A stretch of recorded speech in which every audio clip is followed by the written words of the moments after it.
Colonizar el lenguaje es el objetivo de todo poder. Instaurar un horizonte de sentido que se naturaliza como suelo natal y a la vez como destino. Un sentido que siempre transitará el territorio de la buena conciencia, pero despojado de vecindades inmediatas, de interrelaciones que lo pondrían en entredicho. Una sintaxis que ordenaría el enunciado según la lógica, la razón y la moral, con el sujeto como artífice de este ordenamiento. Pero si desde Nietzsche el lenguaje es una ficción, el mismo dependerá de las formas de su construcción. Todo mecanismo que opera sin mostrar sus procedimientos resulta más poderoso y sobre todo más efectivo que aquel que se devela como artificio, pero que se desconoce como tal. En el primer caso, se experimentan los efectos. En el segundo, la imposibilidad de la experiencia nacerá, como la mala literatura, de la falta de verosimilitud. La pregunta sería si la lengua es siempre capitalista, o expresado en otros términos, si esa sintaxis propia del capitalismo, un ordenamiento lingüístico con el sujeto cartesiano como supremo emisor que se internaliza en las demás esferas, económica, social, afectiva, estética, pero también en el cuerpo y sus fugas, atraviesa todas las formas de lo pensable. El arte y el pensamiento, cuando son serios, cumplen con la función crítica de dicho poder. Pero desmantelar los enunciados, actuar contra la lengua o exponernos al peligro abismal que toda experiencia estética representa, no garantiza que no estuviéramos dentro de sus territorios. La literatura, la filosofía y el arte han dado innumerables ejemplos de este tipo de saltos afuera. Si la cuestión es escribir contra algo, ese contra qué no es un enemigo externo, ni siquiera un sistema político-económico. No implica la rebelión de la escritura propia contra tradiciones o continuidades. Es la escritura que se vuelve contra ella misma, contra lo que subyace en sus fundaciones, contra aquella sintaxis encarnada de la que hablábamos al principio. La potencia de la palabra, el discurrir que se torna imprevisto cuando escapa aquel entramado, siempre va por más. Deriva y deviene, fuerza los límites.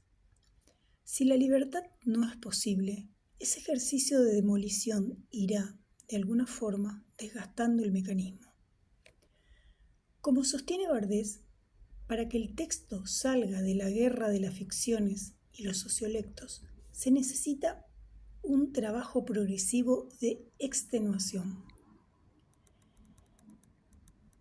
El pasaje de yo comunico al se comunica, esa neutralidad practicada por Blanchot en su obra y analizada por Foucault como instancia que destruye la posibilidad, que se niega a sí misma y la mantiene en una suspensión eterna, sería uno de los tantos intentos por desplazar al sujeto de su posición central.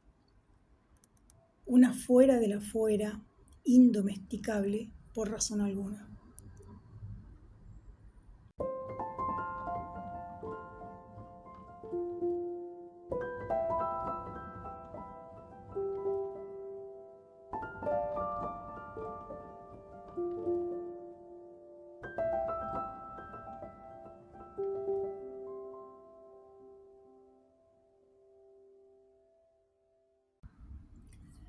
El punto de partida es ese sujeto, no necesariamente humano, que actúa sobre los otros o sobre lo otro. Un yo que se capitaliza para salir al mundo, entablar vecindades, construir espacios para destruirlos después, como condición de supervivencia. Bergson lo entrevió, según la lectura de Foucault, cuando afirma que el lenguaje es espacio y no tiempo, concluyendo en la afirmación negativa para Foucault que la forma de salir de él, puesto que a la filosofía le interesa pensar el tiempo, es enfrentarlo consigo mismo. sacarse la pesadez espacial de encima. Algo que desde Benjamin en adelante, pasando por el mismo Foucault, Deleuze, Guattari y los filósofos de la modernidad, no han cesado de contradecir al considerar al espacio como una cuestión de la filosofía. Acumular es la consigna del espíritu científico.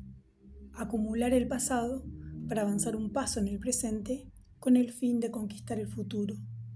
Este procedimiento, propio de toda ciencia, ubica al sujeto como artífice del mundo, de la construcción de una determinada realidad que se presenta como única en cuanto a sus formas de ser analizada, que está enfrente a la espera de ser formateada y que indefectiblemente tendrá que ser demostrada para poseer sentido.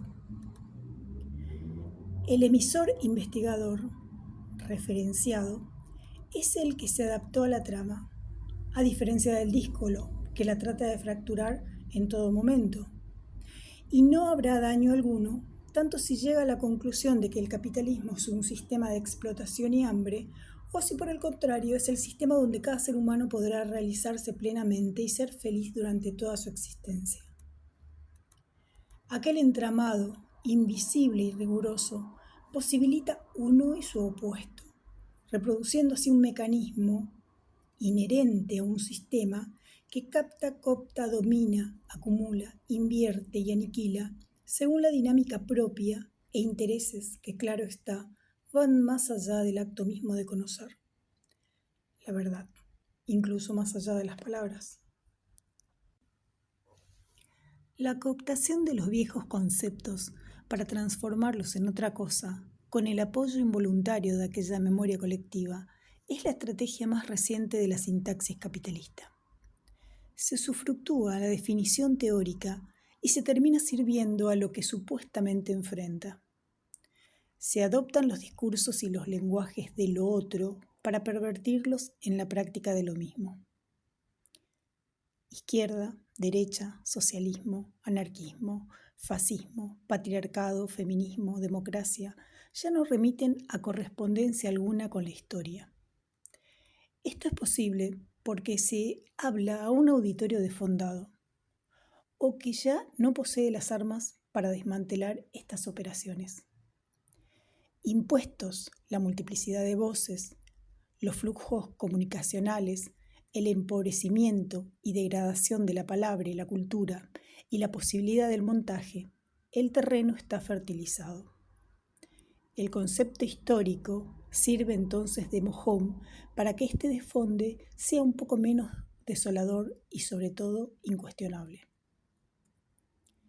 El entramado puede mutar en sus estrategias y formas, pero jamás abandona aquella sintaxis con la que ordena sus elementos, aunque para ello deba inventar fantasmas, aterrorizar al mundo entero o tomar prestados conceptos para endilgárselos a sus potenciales enemigos.